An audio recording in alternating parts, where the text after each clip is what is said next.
اس کے بعد ناظرین ہم سورہ المجادلہ کی طرف جاتے ہیں۔ سورہ مجادلہ میں بھی حدود کی گفتگو ہو رہی ہے۔ سورہ مجادلہ میں زہار یہ ایک فقہ کا موضوع ہے، اس کی تشریح میں نہیں جانا چاہتا۔ اس سے متعلق قوانین اور حدود بیان کر دیے، شرعی احکام بیان کر دیے۔ شرعی احکام بیان کرنے کے بعد یوں فرماتے ہیں ذَلِكَ لِتُؤْمِنُوا بِاللَّهِ وَرَسُولِهِ، ہم یہ سب بیان کر دی ہیں سب باتیں تاکہ تم ایمان لاؤ اللہ پہ اور اس کے رسول پہ۔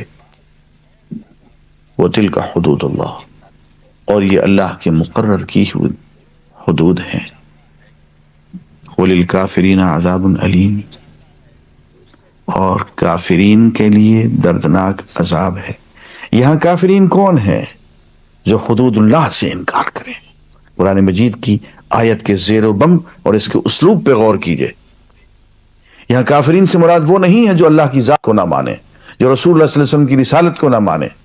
فرمایا تلک حدود اللہ، یہ اللہ کی حدود ہیں۔ وَلِلْكَافِرِينَ عَذَابٌ أَلِيمٌ، جو اللہ کی حدود کو نہیں مانتے ہیں، جو اس کی شریعت کا انکار کرتے ہیں، جو اس کی شریعت کے نفاذ میں روڑے اٹکاتے ہیں،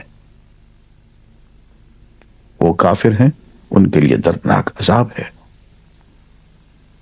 اور آگے چل کے فرمایا کتب اللہ، اللہ نے یہ بات لکھ دی ہے، لَأَغْلِبَنَّ أَنَا وَرُسُلِي إِنَّ اللَّهَ قَوِيٌّ عَزِيزٌ، کہ میں اور میرے رسول اور پھر آگے میرے ماننے والے ہر حال میں ہر طور غالب آ کے رہیں گے۔ اللہ تعالیٰ بہت زبردست ہے اور قوت والا ہے۔ اس کے بعد ناظرین ہم سورہ الحشر کی طرف آتے ہیں۔ سورہ الحشر میں ایک بہت اہم موضوع ہے، اور وہ موضوع جو ہے اموال فے کا ہے۔ مسلمانوں کو غیر مسلموں سے جو اموال ملتے ہیں، جائیداد ملتی ہے، وہ دو طریقے سے ملتی ہے۔ ایک تو یہ کہ ان ساتھ جنگ ہو جائے اور میدان جنگ میں انہیں جو ملے گا اس کو غنیمت کہا جائے گا۔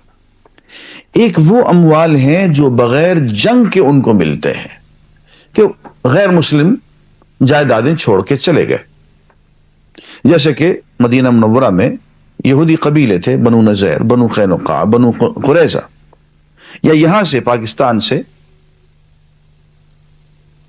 ہندو چلے گئے بہت بڑی تعداد میں، اور اپنی جائیدادیں، اپنی املاک، اپنے اوقاف یہاں پہ چھوڑ گئے۔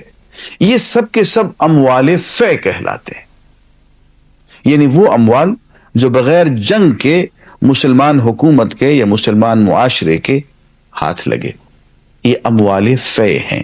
ان کے بارے میں قرآن مجید یوں کہتا ہے، سورہ الحشر کی آیت نمبر 6 سے میں تلاوت کر رہا ہوں۔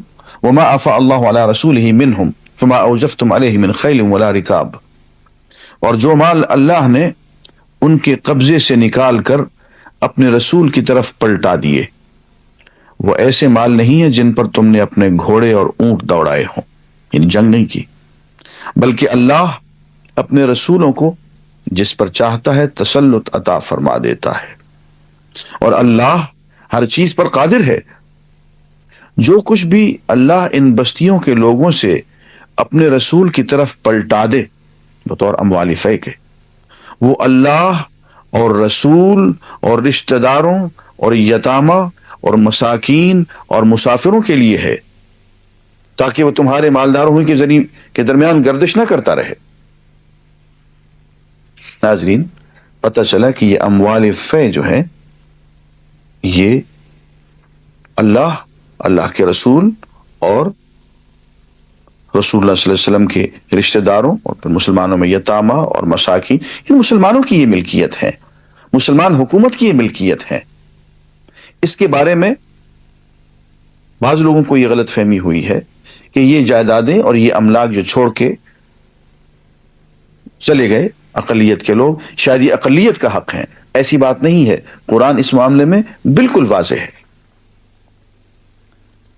فرمایا جو کچھ رسول تمہیں دے دے وہ لے لو، اور جس چیز سے وہ تم کو روک دے اس سے رک جاؤ، اللہ سے ڈرو، اللہ سخت سزا دینے والا ہے۔ نیز یہ اموال فے ان غریب مہاجرین کے لیے ہے جو اپنے گھروں اور جائیدادوں سے نکال باہر کیے گئے ہیں۔ اب وہ مہاجرین جو باہر سے آئے، یا وہ لوگ جو دین کا کام کر رہے ہیں کہ ان کے لیے ہے. پھر آگے ہی ان کی تعریف کی جا رہی ہے. یہ لوگ اللہ کا فضل اور اس کی خوشنودی چاہتے ہیں اور اللہ اور اس کے رسول کی حمایت پر کمر بستہ رہتے ہیں. تو معلوم ہوا کہ جو لوگ اللہ اور اللہ کے رسول کی حمایت پر کمر بستہ رہتے ہیں، تبلیغ کرتے ہیں، جہاد کرتے ہیں، اموال فے میں ان کا بھی حق ہے.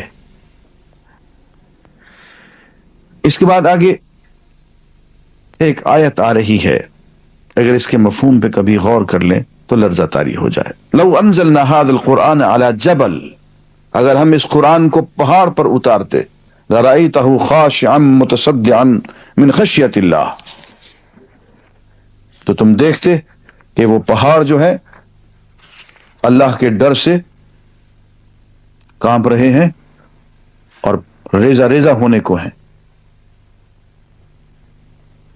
لیکن یہ ہمارے ہی دل ہیں جو پتھروں سے بھی سخت ہو گئے. ثم قست قلوبکم من بعد ذلک فہی کالحجارۃ او اشد قسوہ، تمہارے دل سخت ہو گئے پتھروں کی طرح، پتھروں سے بھی زیادہ سخت ہو گئے. اس کے پتھروں سے بھی تو نہریں پھوٹ بہتی ہیں، چشمے پھوٹ بہتے ہیں. یہ اس لیے کہ ہم نے قرآن مجید کو بائی پاس کیا، ہم نے قرآن مجید کو سمجھنے کی، جاننے کی، ماننے کی کوشش نہیں کی. آگے سورہ الصف میں ارشاد باری تعالی ہے، هو الذی ارسل رسولہ بالہدی ودین الحق لیظہرہ علی الدین کلہ ولو کرہ المشرکون. اللہ کی ذات وہ ذات گرامی ہے جس نے اپنے رسول کو بھیجا ہدایت دے کے اور دین حق دے کے، تاکہ اس کو غالب کر دے جن سے دین پہ، تمام ادیان پہ، پوری زندگی پہ، خواہ یہ بات مشرکین کو ناگوار گزرے. اور پھر آگے اسی کے بارے میں آگے چل کے فرمایا کہ یا ایھا الذین آمنوا، اے اہل ایمان، هل ادلکم علی تجارۃ تنجیکم من عذاب علیم، میں تمہیں ایسی تجارت بتا دوں جو تمہیں دردناک عذاب سے بچا دے. تؤمنون باللہ ورسولہ وتجاہدون فی سبیل اللہ باموالکم وانفسکم ذالکم خیر لکم. تجارت کیا ہے؟ سیدھے سیدھے دو کام کرو، اللہ پہ، اس کے رسول پہ سیدھا سیدھا سچا سچا ایمان لے آؤ، اور اللہ کے راستے میں جہاد میں لگ جاؤ، اپنے اموال کے ذریعے سے اور اپنی جانوں کے ذریعے سے. اور ایمان کہاں سے آئے گا؟ پھر قرآن کے راستے سے آئے گا. جیسے اسی کے آگے سورہ الجمعہ میں ایک چیز ملتی ہے کہ مثل الذین حملوا التوراۃ ثم لم يحملوها کمثل الحمار. ان لوگوں کی مثال کہ توریت انہیں دی گئی، نازل کی گئی ان پہ، لیکن وہ توریت کے بوجھ کو اٹھا نہ سکے، توریت کے ساتھ وفا نہ کر سکے، اس کو نبھا نہ سکے. ان کی مثال اس گدھے کی ہے جس پہ توریت کے نسخے بڑے بڑے لاد دیے جائیں، مقدس کتابیں اس پہ لاد دی جائیں، اور وہ تورات والا گدھا کہلوائے. وہ گدھا ہے، سمجھ تو نہیں سکتا ہے توریت کو. اتنی بلیغ ہے یہ آیت، اتنی بلیغ ہے یہ آیت. اگر اس کے معنی پہ غور کریں تو یہ ان لوگوں پہ چشمہ ہوتی ہے جن پہ قرآن نازل کیا گیا، اور زندگی کے پروگرام میں، پورے پروگرام میں 40 سال 50 60 70 پروگرام میں یہ بات شامل ہی نہیں ہے کہ کبھی قرآن مجید کو سمجھ کے پڑھیں گے. تو ہمارے یہ ان گدھوں کی طرح سے ہیں جن پہ قرآن مجید کے نسخے لاد دیے گئے ہوں. اس لیے کہ گدھے کا یہ کام نہیں ہے کہ وہ کلام کو سمجھے، وہ اس کو اٹھائے پھرتا ہے، اس کو اٹھا کے وہاں کھڑا ہو جاتا ہے، اٹھا کے وہاں کھڑا. ہم نے بھی قرآن مجید کو اٹھایا ہوا ہے، کبھی وہاں سنبھال کے رکھ دیتے ہیں، کبھی وہاں جزدان میں لپیٹ کے رکھ دیتے ہیں. ناظرین، ہم اللہ کی پناہ میں اس بات سے آتے ہیں کہ ہم پہ یہ آیت منطبق ہو جائے اور ہم ان لوگوں کی طرح سے ہو جائیں، بنی اسرائیل کی طرح، جن کے بارے میں قرآن نے یہ کہا کہ یہ ان گدھوں کی طرح سے ہیں جن پہ کتابیں، مقدس کتابیں لاد دی گئی ہیں، کتابوں کی فہم کا ان سے کوئی تعلق نہیں ہے. وآخر دعوانا الحمدللہ رب العالمین.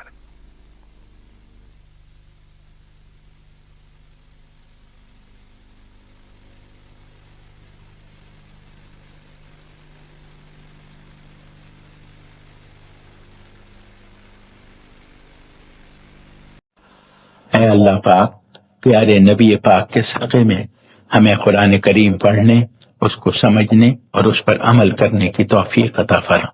اے اللہ پاک، پاکستان کو اپنے حفظ و امان میں رکھ، اور اس کی حفاظت فرما، اور ہمارے والدین، اہل و عیال اور تمام مسلمان مردوں اور عورتوں کو بخش دے، آمین ثم